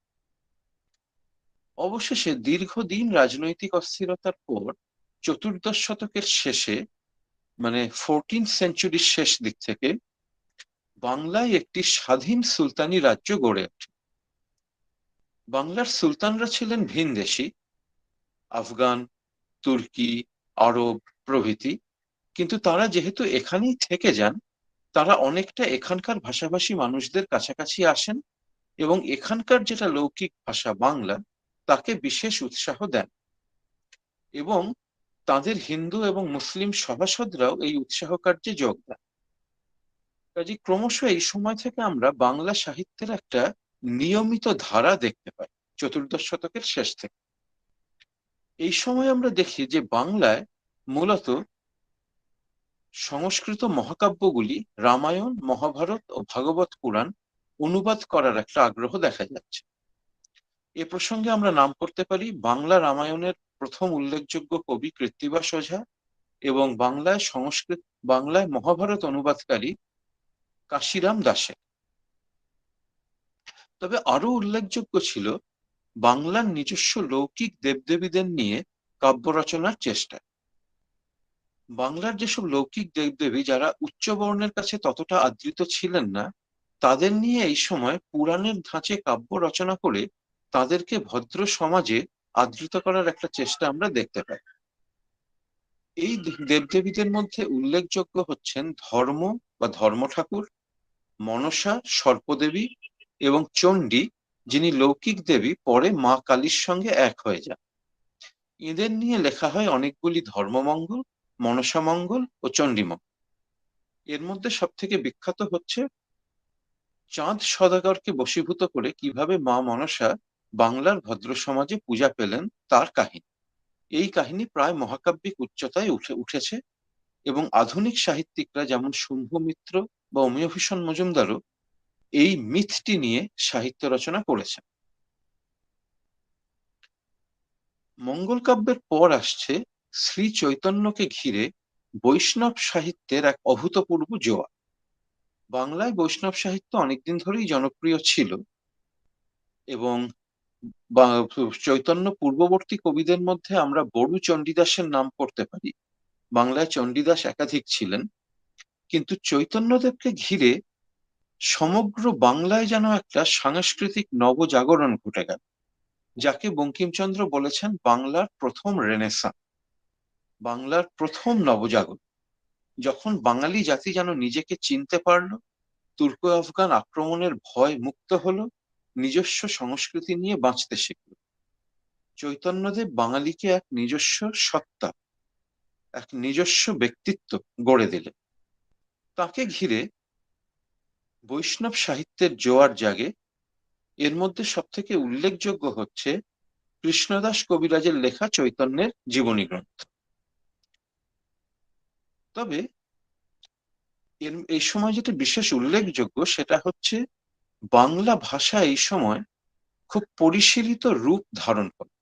এর মধ্যে ভক্তিরসের মাধুর্য দেখা যায়, সংস্কৃত ভাষার প্রভাব পড়ে, মিলেমিশে বাংলা ভাষা এক পরিশীলিত পরিচ্ছন্ন নাগরিক রূপ ধারণ করতে শুরু করে, যে জন্য এই সময়কে বলা হয় বাংলার ঐশ্বর্য যুগ। বাংলা ভাষা যে সময় ঐশ্বর্যশালী হয়ে উঠছিল। আবার যখন মঙ্গল কাব্য লেখা হচ্ছে, চৈতন্যদেবকে ঘিরে বৈষ্ণব সাহিত্যের জোয়ার জাগছে, এই সময় বাংলায় ইসলামের এক সহজ, মানবিক, মরমিয়া রূপ দেখা যায় এবং বাংলার গ্রামাঞ্চলে সুফিদের হাত ধরে, সুফি সন্তদের হাত ধরে ইসলাম ছড়িয়ে পড়তে থাকে এবং তাদের প্রভাবে মানুষ সহজে বুঝতে পারে এরকম এক সহজিয়া বাংলায় ইসলামিক সাহিত্য লেখা হতে থাকে, যা অনেক সময় মাঝিরা, শ্রমিকরা, কারিগররা মুখে মুখে গান করে গাইতেন। এবং বাংলার মুসলিম কবিদের মধ্যে আমরা সঈদ আলাওলের নাম করতে পারি, যিনি মেওয়ারের রানী পদ্মিনীর কাহিনী, যে কাহিনীর কথা আমরা অল্প বিস্তর সকলেই জানি, সেই কাহিনীকে ঘিরে পদ্মাবতী বলে এক কাব্য রচনা করেন। সঈদ আলাওলের এই কাব্যকে মালিক মুহাম্মদ জায়সির পদ্মাবত কাব্যের সঙ্গে অনেকে তুলনা করেন। তবে এর মধ্যে বাংলার স্বাধীন সুলতানির পতন ঘটেছে এবং বাংলা ক্রমশ সারা উপমহাদেশব্যাপী মুঘল শাহীর অন্তর্ভুক্ত হয়েছে। বাংলা এখন আর কোনো স্বতন্ত্র রাজ্য নয়, বিশাল মুঘল শাহীর একটি প্রান্তিক প্রদেশ মাত্র, যেখানে মুঘল রাজকর্মচারীরা আসতে খুব একটা পছন্দও করতেন। তারা জানতেন যে বাংলা উর্বর, সুজলা, সুফলা, সব থেকে বেশি রাজকর বাংলাই দেয়, কিন্তু তারা বাংলার আবহাওয়া, বাংলার সংস্কৃতি কিছুই তেমন পছন্দ করতেন না। এখানে তারা আসতেন অর্থ উপার্জনের জন্য। যার ফলে এই সময় আমরা দেখছি, মানে মূলত ষোড়শ, সপ্তদশ, অষ্টাদশ শতকের মধ্যভাগ অব্দি বাংলার সাহিত্যে ভাটার টান। সেরকম উল্লেখযোগ্য সাহিত্য আর লেখা হচ্ছে না। যা লেখা হচ্ছে তা যেন সুলতানি যুগের সাহিত্যের পুনরুক্তি। কিন্তু অষ্টাদশ শতকের মধ্যভাগে এসে আমরা এমন একজন কবির দেখা পাই, যিনি বাংলা সাহিত্যের প্রাক আধুনিক যুগকে শেষবারের মতো রাঙিয়ে দিয়ে যান। তিনি ভারতচন্দ্র রায়গুণাকর। ভারতচন্দ্র রায়গুণাকর অন্নদামঙ্গল নামক একটি বৃহৎ কাব্য লেখেন, এবং অনেক সমালোচক বলে থাকেন যে ভারতচন্দ্র ও তার কাব্যের মধ্যেই আমরা প্রাক আধুনিক যুগের নাগরিক আধুনিক সংস্কৃতির ছোঁয়া পাই। যে যদি ইংরেজরা এখানে না আসত, তাহলে কি বাংলা গ্রামীণ হয়ে থাকতো? বাংলার কি কোনো নিজস্ব নাগরিক সংস্কৃতি গড়ে উঠতো না? শহুরে শহুরে পরিশীলিত ঝকঝকে বাঙালি কি কেউ থাকতেন না? ভারতচন্দ্রের ব্যক্তিত্বের কিন্তু অনেকে বলে থাকেন যে ভারতচন্দ্রের ব্যক্তিত্বে আমরা দেখতে পাই যে না, ইংরেজ না এলেও ফার্সি হিন্দুস্তানির প্রভাবে বাংলায় এক নাগরিক সংস্কৃতি তৈরি হয়েছিল, এবং ভারতচন্দ্র সেই সংস্কৃতির উপযুক্ত প্রতিনিধি। তার ভাষা পরিশীলিত, তীক্ষ্ণ, মার্জিত। তার মধ্যে হিন্দুস্তানি এবং ফার্সির খুব উপযুক্ত মিশেল আছে। ভাষাটি বিকৃত হয়নি, ভাষাটি বাংলাই আছে, কিন্তু সেখানে উপযুক্ত ফার্সি ও হিন্দুস্তানির মিশেল ঘটেছে। যার ফলে ভারতচন্দ্রের ভাষা নাগরিকের ভাষা। এদিক থেকে ভারতচন্দ্র নিঃসন্দেহে ইংরেজরা আসার আগেই আমাদের ভাষায় এক নতুন দিক খুলে দিয়ে যান। এই সময় আমরা আরো দুজনের নাম করতে পারি। রামপ্রসাদ সেন, তিনি লিখেছেন মূলত ভক্তিমূলক সাহিত্য, কিন্তু তার কাব্য খুব পরিশীলিত, পরিচ্ছন্ন বাংলা। সে বাংলা অতিরিক্ত গ্রাম্যতা দোষে দুষ্ট নন। আর আরেকজন, তিনি এদের তুলনায় অনেকটি অনামা কবি, তিনি হলেন গঙ্গারাম। কিন্তু তিনি একটি আশ্চর্য সাহিত্য লিখেছেন, মহারাষ্ট্র পুরাণ। আমরা জানি যে 1740 থেকে বাংলায় প্রবলভাবে বর্গী হাঙ্গামা শুরু হয়, এবং এই বারবার বর্গী আক্রমণ, বর্গীরা ছিলেন মারাঠা অশ্বারোহী, বাংলার জনজীবন বিপর্যস্ত করে দেয়। এই বর্গী আক্রমণ এবং বিপর্যস্ত জনজীবনের খুব সজীব চিত্র পাওয়া যায় গঙ্গারামের এই মহারাষ্ট্র পুরাণ নামক লেখায়। কাজে অষ্টাদশ শতকের মধ্যভাগে আমরা আচমকা কিন্তু বাংলা সাহিত্যে আবার কিছু উল্লেখযোগ্য লেখা পাই। এরপর ইংরেজ আগমন এবং বাঙালি ইংরেজকে কি করে গ্রহণ করলো এবং কিভাবে বাংলার রেনেসা, দ্বিতীয় রেনেসা হলো, তার কাহিনী। তার মধ্যে আমরা ঢুকবো না, কিন্তু এটুকু বলবো যে পশ্চিমের সংস্পর্শে এসে বাঙালির জীবনে যে নবজাগরণ ঘটলো, সেখানেও বাঙালি প্রমাণ করলো যে কিভাবে সে অন্যকে আপন করে নিতে পারে। আমরা আজকে বাংলা সাহিত্য নিয়ে যে অল্প আলোচনা করলাম, তাতে বাংলা সাহিত্যের কতগুলো বৈশিষ্ট্য ফুটে ওঠে। বাংলা কিন্তু বরাবরই, বাংলা সাহিত্যিকরা এবং বাংলা সাহিত্য কিন্তু বরাবরই ব্রাহ্মণ্য, গোঁড়ামি এবং উচ্চ অভিজাত সমাজ থেকে কিছুটা দূরে থেকেছে এবং সেখানে গড়ে উঠেছে। বাংলায় লৌকিক সহজ মানসিকতা, সহজিয়া ধর্ম, খেটে খাওয়া মানুষের জীবন কথা প্রথম থেকেই ফুটে উঠেছে। চর্যাপদের কবিরাও সাধারণ, তারা যাদের নিয়ে লিখেছেন তারাও সাধারণ, এবং চর্যাপদের কবি এবং তাদের সব সাধারণ নায়ক নায়িকাদের নিয়ে আজকের যুগে বাংলাদেশের বিখ্যাত লেখিকা সেলিনা হোসেন এক অসামান্য উপন্যাস লিখেছেন, নীল ময়ূরীর যৌবন। এবং তারপরে মঙ্গল কাব্যের দেবদেবীরাও একান্ত সাধারণ মানুষের পূজিতা লৌকিক দেব। সেখানকার অনেক চরিত্র, যেমন কালকেতু, ফুল্লরা, লাউ সেন, এরাও অনেকটা সাধারণ। এবং তারপর এলেন চৈতন্যদেব, যিনি আচণ্ডাল সমস্ত মানুষকে কোল দিলেন, সব মানুষকে মূল সংস্কৃতির অন্তর্ভুক্ত হয়ে মুক্তির পথ দেখালেন। কাজেই তার শিষ্য ছিলেন জবন হরিদাস, যিনি আদতে মুসলিম কিন্তু চৈতন্যের প্রভাবে বৈষ্ণব হয়ে যান। বাংলা সাহিত্য প্রথম থেকেই সকলের সাহিত্য, সাম্যবাদী সমন্বয়বাদী সাহিত্য। বাংলার ইসলামও খুব উচ্চ জটিল ইসলাম নয়, সহজিয়া মরমিয়া সুফি ইসলাম, যার প্রভাবে গড়ে উঠেছে পল্লী গীতি, ভাটিয়ালি গান, বাংলার অনেক লোককাব্য। এবং যে ভারতচন্দ্র রায়গুণাকরকে আমরা বলছি নাগরিক, যে ভারতচন্দ্র রায়গুণাকরের ভাষা তীক্ষ্ণ, মার্জিত, শানিত, তিনিও কিন্তু দেবতাদের নিয়ে রঙ্গব্যঙ্গ করছেন। তিনি লিখছেন মঙ্গল কাব্য, কিন্তু সেখানে দেবতাদের নিয়ে তিনি রীতিমতো ব্যঙ্গ করছেন, প্রশ্ন করছেন। কাজেই বাঙালি বরাবরই যুক্তি দিয়ে ভেবেছে, সকলকে আপন করে নিয়েছে। সে ফার্সি, হিন্দুস্তানি, ইংরেজি সব প্রভাবকে গ্রহণ করেছে, কিন্তু নিজস্বতাকে হারায়নি। কাজেই সকলকে নিয়ে চলা, যুক্তিসঙ্গত চিন্তা করা এবং বিদেশের প্রভাবকে নিজের বলে গ্রহণ করতে পারা, এইটি বাঙালির নিজস্বতা। কাজেই আমি নিশ্চিত যে কোনো বাইরের মৌলবাদের দ্বারা বাঙালি প্রভাবিত হবে না এবং বাংলা সংস্কৃতির এই সংকট নিঃসন্দেহে কেটে যাবে। এইটুকু বলে আমি আমার নিজের লেখা দুটি ছোট্ট কবিতা পড়ব। দুটি শুনে কেউ শঙ্কিত হবেন না, কবিতা দুটি একান্তই ছোট। এ দুটি পড়ে আমি আমার বক্তব্য শেষ করব।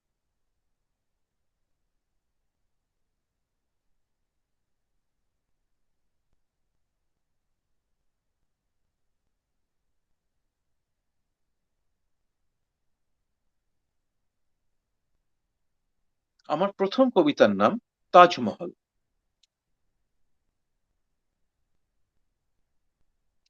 যাক, এসে গেল অবশেষে সাধের তাজমহল, দীন ভারতের অহংকার।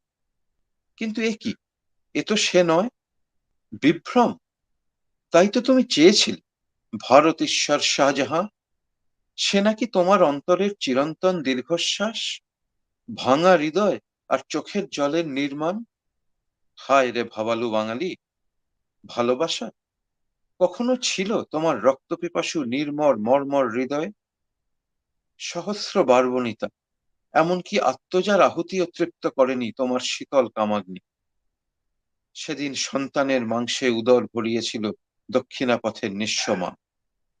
সন্ধ্যা নামে, গোলাপি নীল আকাশের আধখানা চাঁদ আর ঝিকমিক তারা, সমাধি প্রাঙ্গণে মধ্য এশিয়ার কুহু বন্য হাওয়া, কানে বাজে দুরন্ত বিশাল মরুর উদাস আজানের ডাক।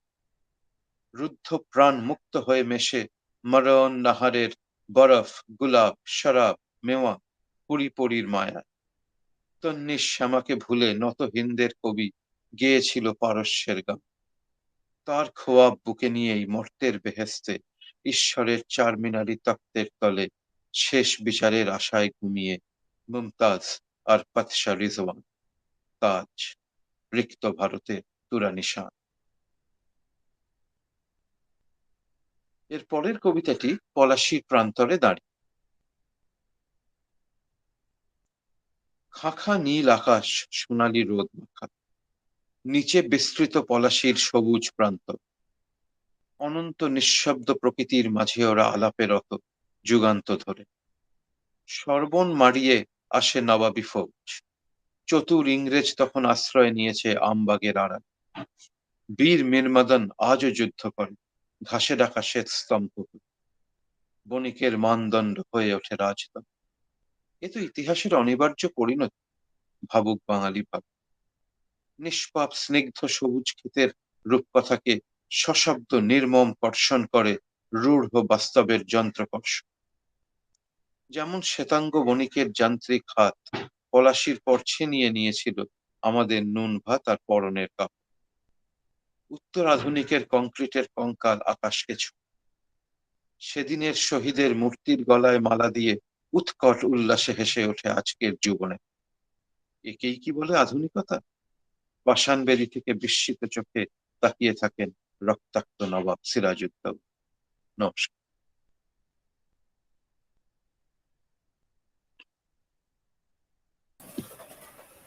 থ্যাংক ইউ ভেরি মাচ, অশেষ ধন্যবাদ। আপনি খুব ভালোভাবেই আমরা যা চাইছিলাম, আই থিঙ্ক এই কবি সম্মেলনের objective could be fulfilled by your presentation. Thank you very much. ধন্যবাদ। Well, that brings us again to another very important language, and I would like to welcome Dr.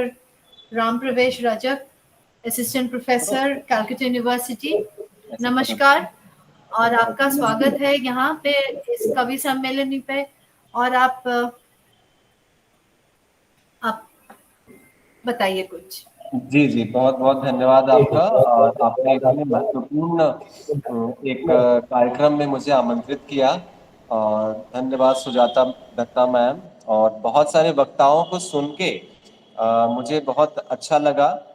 जैसे तस्लीम सर हैं, सुधाकर मिश्र sir हैं, Ganesh Hembrom sir और सोम Shankar sir का व्याख्यान सच में मतलब बांग्ला भाषा को अगर जानना हो तो मुझे लगता है सोम शंकर सर से पढ़ना चाहिए। एक हिंदी भाषी को इतने सुंदर स्वर में और इतने अच्छे तरीके से बांग्ला साहित्य के इतिहास को आपने समझाया। तो एक विशिष्ट कार्यक्रम में हम लोग उपस्थित हैं और एक हिंदी भाषा को लेकर। और अगर सबसे पहले मैं अगर हिंदी भाषा की बात करूं तो उसके बाद में हिंदी साहित्य के बारे में थोड़ा सा आपको बताऊंगा। हिंदी भारत की राजभाषा है, और आज हिंदी भाषा की क्या स्थिति है उस पर मैं अगर 2 मिनट में बात करूं तो हिंदी भारत की राजभाषा है, और यह भारत की एकता और विविधता का एक प्रतीक है मुझे लगता है। और 14 सितंबर 1949 को आधिकारिक रूप से राजभाषा का दर्जा दिया गया हिंदी भाषा को। हिंदी भारत की संस्कृति, परंपराओं और इतिहास से जुड़ी हुई है। हिंदी एक भावनात्मक भाषा है जो लोगों के दिल को आसानी से छू लेती है। हिंदी दुनिया की सबसे ज्यादा बोले जाने वाली भाषाओं में से एक है। पूरे विश्व में हिंदी भाषा बोली जाती है। और मॉरिशस, फिजी, त्रिनिडाद, सूरीनाम, अगर इन सब, कनाडा, अगर इन सब देशों को लिया जाए तो वहाँ एक तरीके से दूसरी तीसरी भाषा के रूप में हिंदी भाषा का इस्तेमाल किया जाता है। और हिंदी एक वैश्विक भाषा है जो सीमाओं और संस्कृतियों के पार लोगों को जोड़ती है। और आज का जो वैश्विक परिदृश्य जो आप देख रहे होंगे कि हिंदी बाजार के माध्यम से, मीडिया के माध्यम से या फिर पत्रकारिता, इन तमाम माध्यमों से हिंदी अपनी जो है अपना प्रचार प्रसार कर रहा है, उसका फैलाव बढ़ता जा रहा है। हिंदी हिंदू धर्म का मगर प्रतीक नहीं है। अगर हम ये कहें कि अगर कोई हिंदू व्यक्ति है तो वो हिंदी भाषी होगा, ऐसा नहीं है। हिंदी प्रेम की भाषा है, किसी जाति, किसी धर्म, किसी मजहब से उसका कोई संपर्क नहीं है। हिंदी एक रचनात्मक भाषा है जो लोगों को अपने विचारों, भावनाओं और सपनों को व्यक्त करने के लिए प्रेरित करती है। ये हिंदी भाषा की स्थिति की मैंने बात की। और अगर मैं राजभाषा के रूप में अगर हिंदी की मैं बात करूं तो हिंदी दुनिया भर के 170 से ज्यादा विश्वविद्यालयों में हिंदी पढ़ाई जाती है, और एक घनी आबादी के द्वारा वो बोली जाती है। हिंदी दुनिया की संभवतः सबसे वैज्ञानिक भाषा है। इसका जो व्याकरण है बहुत ही सरल है, एकदम क्लिष्ट नहीं है। और हिंदी की सबसे बड़ी विशेषता की अगर मैं बात करूं तो हिंदी अपने आप में बहुत सारे नए शब्दों को समा लेने का हिंदी भाषा में एक सामर्थ्य है, जो कि दुनिया की अन्य भाषाओं में ये बहुत कम दिखता है। हिंदी में नए नए शब्दों का नित्य नया प्रयोग होता रहता है, वो अंग्रेजी से हो, बांग्ला से हो, उर्दू से तो है ही है ना, संस्कृत के शब्द उसमें है ही है, और भी अन्य जो अगर हम कहें पाश्चात्य देशों की भाषा को आत्मसात करने की क्षमता है, और एक भारत की बहुत बड़े भूभाग में बोले जाने वाली भाषा है। और अब मैं थोड़ी सी बात अगर हिंदी साहित्य के इतिहास की बात करूं कि हिंदी साहित्य का विकास कैसे हुआ, कैसे लिखा गया और क्या क्या लिखा गया। कबीर, तुलसीदास और सूरदास जैसे कवि कैसे आए, कब आए, इन सब की अगर मैं चर्चा करूं तो हिंदी साहित्य का इतिहास लेखन की अगर मैं बात करूं तो गारसा दत्तासी एक फ्रेंच के विद्वान थे जो भारत आए और हिंदी भाषा से इतने प्रभावित हुए कि उन्होंने फ्रेंच भाषा में हिंदी साहित्य का इतिहास लिखा। उस पुस्तक का नाम है गारसा दत्तासी ने वो पुस्तक लिखा इस्तबार द ला लिटरेचर अ एंदुई हिंदुस्तानी, है ना। ये जो है फ्रेंच भाषा में लिखी गई पुस्तक है।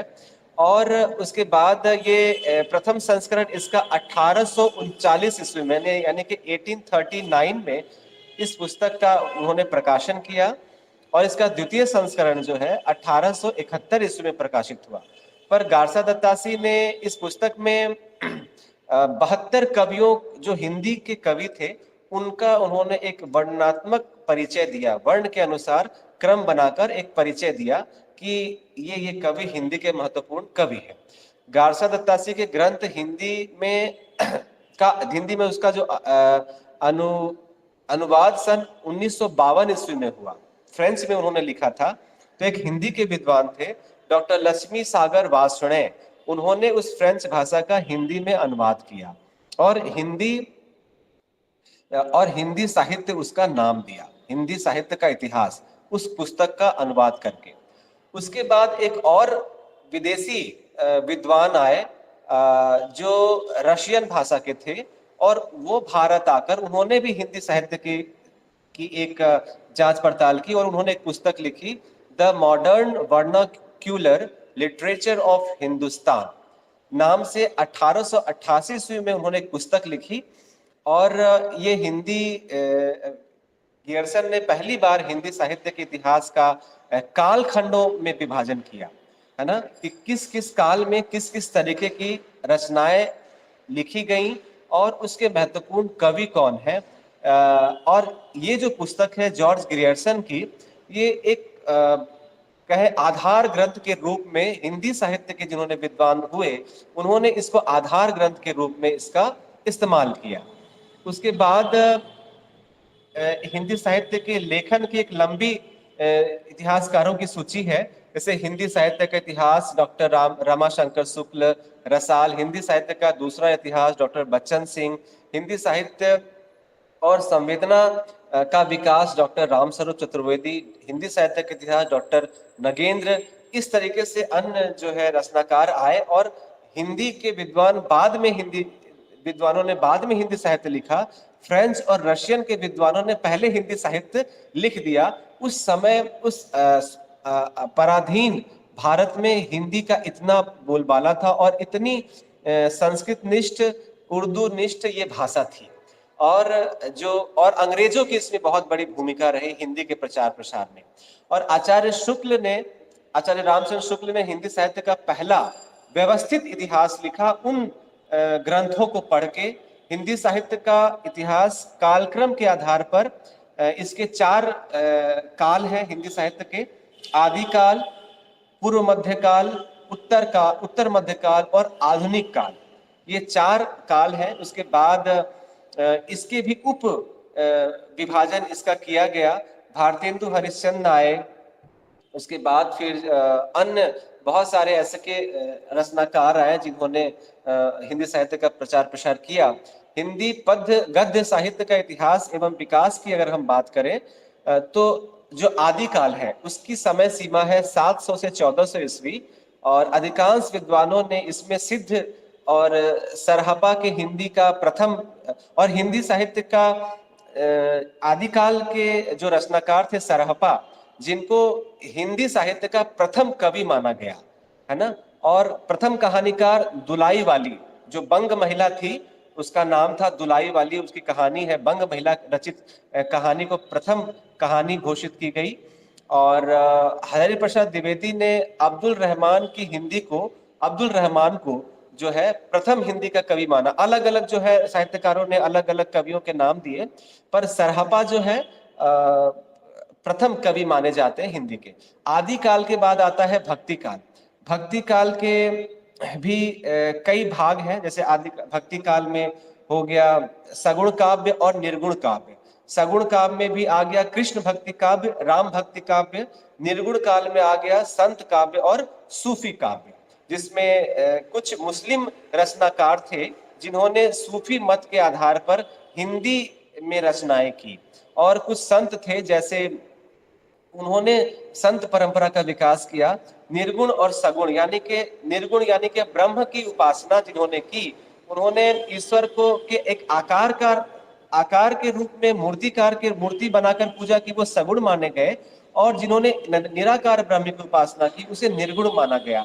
उसके बाद रीति काल आया जिसमें श्रृंगारिक रचनाएं हुई। उसके बाद आधुनिक काल जो अभी चला आ रहा है, जिसमें नए छंद और नए अलंकारों का प्रयोग करके आज का जो साहित्य है जो लिखा गया। हिंदी साहित्य के महत्वपूर्ण जो कवि हुए, शंकराचार्य, रामानंद, कबीर, रैदास और वल्लभाचार्य, सूरदास, जायसी, प्रेमचंद, निराला, ये सारे साहित्यकार हुए। तो इस तरीके से हिंदी साहित्य पर मेरे पास समय है 1 मिनट।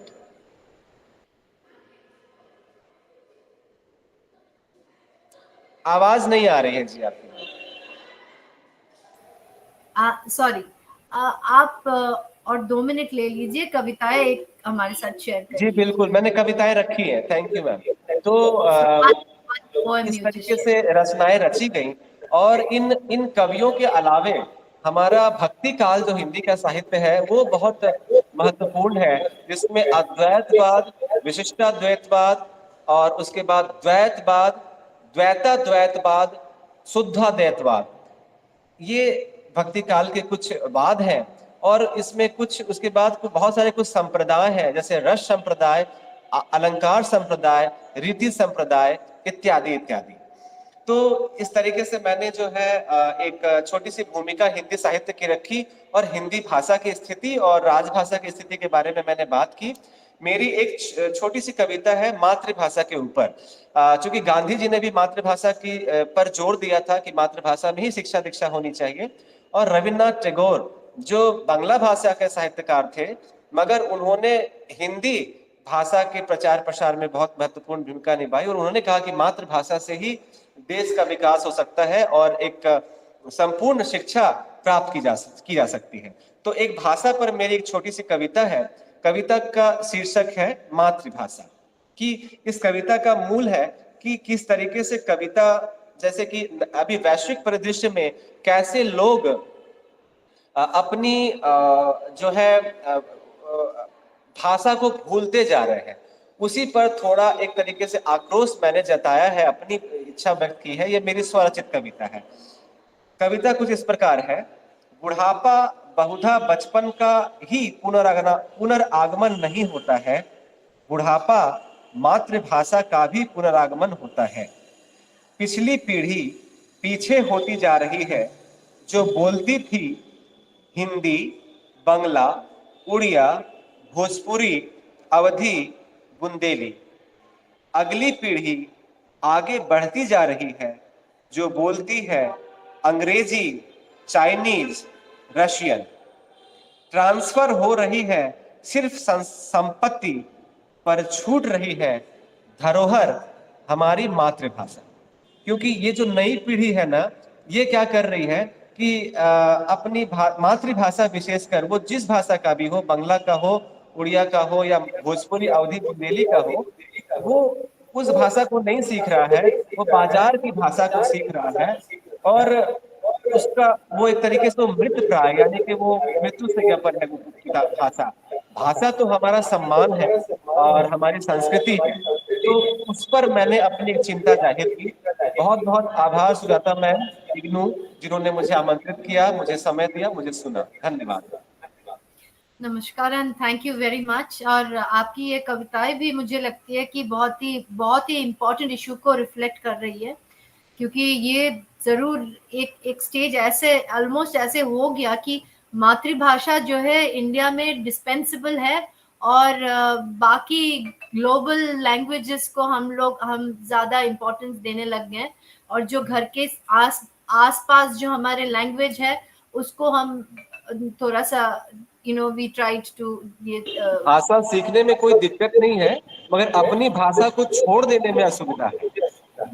हाँ बिल्कुल, दैट इज व्हाट। ये बहुत ही अच्छा आपने सोच यहाँ पे रखी है। So thank you very much, thank you very much doctor Rajak. और अभी हम जो आएंगे हमारी ये this is going to be our last presentation and also a very motivational presentation, in the sense that we have one of our learners here with us one of our young young student here with us. No, she's not an IGNOU learner, but she's a poet in her own right, and she is a student from Vidyasagar Women's College, and she writes poetries, and she could be an inspiration for our new generation. How the language of a mother tongue and poetries from the mother tongue can become very important to guide our new generations and the youth ahead. So we have here Miss Mondira Das. Mondira, are you here? Yes, ma'am. Mondira? Yes. Yes, ma'am. তুমি এখানে আছো? So Mondira is a 5th semester zoology honors student, and she says that she loves spending free time on reading books, mainly stories and poems. She writes in Bengali from the childhood, and she thinks that poetry is a very important means of expressing her emotions and her feelings. She's also a dancer and a classical dancer performer in Bharatnatyam. Thank you very much, Mondira, for being here with us. Can you share 2 poems with us? You need not discuss any language as such, but তোমার লেখা poetry আমাদের সাথে share করো। এখানে আমি দেখলাম যে অনেক প্রফেসররাই রয়েছে যারা একটু লাউড বলো, একটু কাম নিয়ে ক্লোজার। হ্যাঁ,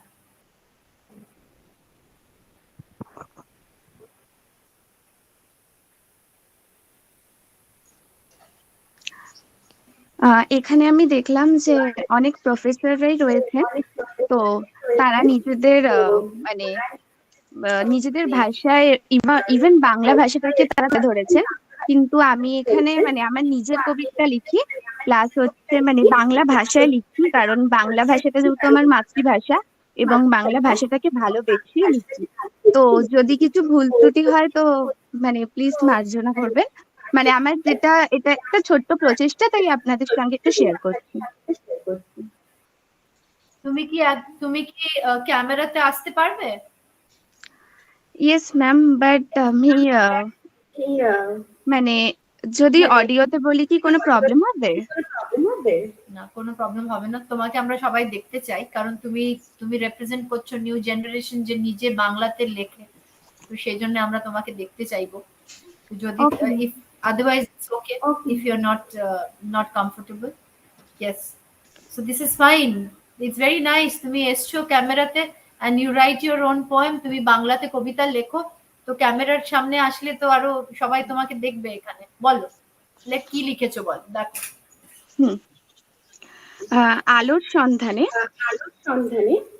দিনের শেষে বাস্তবতায় দিচ্ছি আমি তাড়ি, রাত জাগা শহরটায় আজ স্বপ্নে ছড়াছড়ি, মানুষ দেখবে নতুন স্বপ্ন, নতুন সূর্যোদয়, মানবতা যেটা স্থান পাবে, যেটা হবে মনুষ্যত্বের পরিণয়।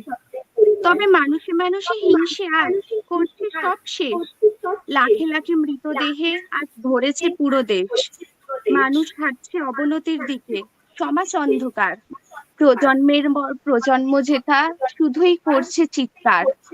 তবে আমি অকপট, আমার যুক্তিতে দেখব নতুন স্বপ্ন, খুঁজবো নতুন প্রাণ, বাঁচবো নতুন আশায়, যেথা পাবো আলোর সন্ধান। খুব সুন্দর।